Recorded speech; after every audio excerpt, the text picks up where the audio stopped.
Hello everyone. In this lecture, I'll discuss about the Altman Z-score model. And this model is used to calculate a bankruptcy risk or credit risk of the companies. So in this video, I'll calculate a Z-score for Harris Corporation. So these are the financial statements of the Harris Corporation, balance sheet and income statements. And with the help of these financial statements, I'll calculate a Z-score or credit risk of this company. So to calculate a Z-score, this is the formula, and in this formula, x1, x2, x3, x4, and x5 are the five ratios, and these ratios are written here. So it means that to calculate a z-score, we need to calculate five ratios. So x1 is the working capital over total assets. If any of the company has higher working capital, it means that their probability of default will be lower because their current assets are higher than their if their current assets are higher than their current liabilities. So it means that their working capital will be higher. So their probability of default will be lower in future.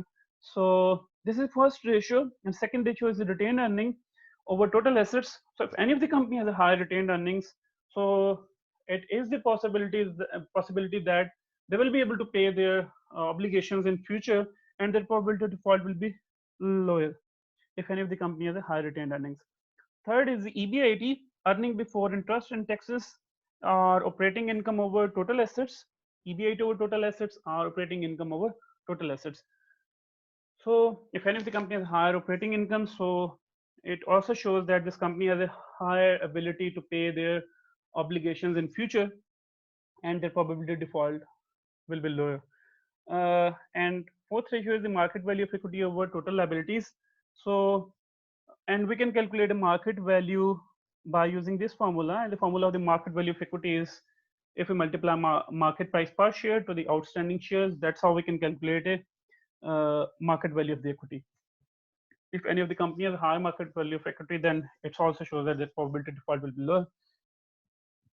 And fifth ratio is the net sale over total assets. So if any of the company has higher sales, so it means that definitely uh, if they currently their revenues are higher, so it is the probability that in future their sales will be higher. So they're probably so it indicates that they have a if right now their sale is higher, so in future we can expect that their sale will remain higher. So it means that the probability of default will be lower in future. So on the basis of these five ratios, we can calculate a z-score. So let's start the calculation of the z-score. So for each ratio, these are the betas. So here 1.2 is the beta of first ratio, and 1.4 is the beta of second ratio. And I write here the weight instead of betas. So now let's start to calculate ratios for this company. So to calculate a working capital, this is the formula of the working capital: current assets minus current liabilities. So here, these are the total current assets minus here are the current liabilities. So this is the working capital and divided by total assets. These are the total assets. So that's how we can calculate a working capital for a company. So now I'll calculate a retained earning.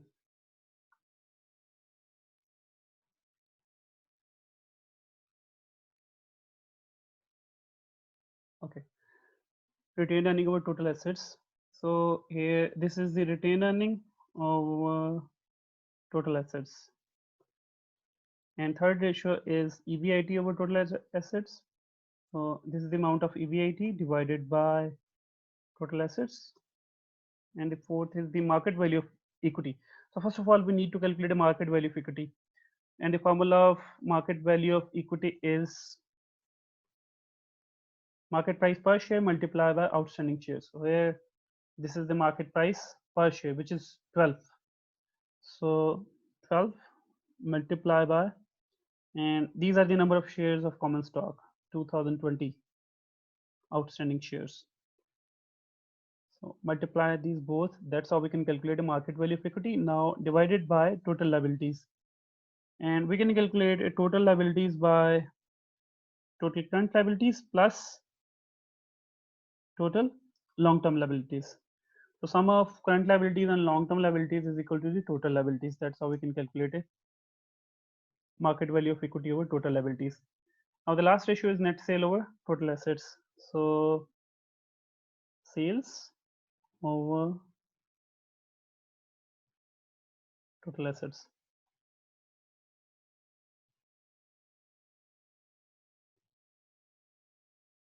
So now we have calculated these 5 ratios. Now to calculate a z-score, we need to multiply these weights with the ratios. So here we will calculate a weighted ratio multiply by their weight,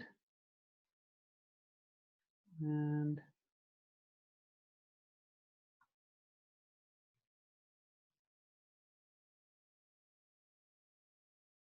that's how we can calculate these 5 ratios. And now we can calculate a z-score for this company.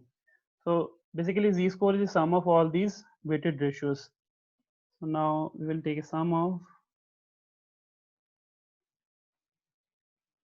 these 5 ratios. So its score is 4.77. So now this is a z-score. So how can we analyze it, or how can we assess that whether this company is good with respect to their bankruptcy risk or not good with respect to their bankruptcy risk? Or in other words, we can say that how can we assess that whether this company has a higher probability of default in future or lower probability of default in future? We can assess it through this criteria. So if z-score is less than 1.81, it's mean that company is in distress zone. There's a high probability that company will be defaulted in future, or in other words, we can say that company has a high bankruptcy risk or high credit risk. And if z-score is in between the range of 1.82 to 2.96, then company is in gray zone. Company can move to the distress zone or safe zone in future. So if any of the company is in gray zone. Third category is the safe zone. If z-score is 2.99 for greater than 2.99 for any company, we can say that this company is in safe zone. So here in this example, Harris Corporation scores is 4.77, and it lies in this range because it is higher than 2.99. So we can say that this company is in safe zone. Their probability of default is lower, their bankruptcy risk is lower, and their credit risk is lower. So that's how we can calculate a bankruptcy risk or credit risk for any company. Thank you so much.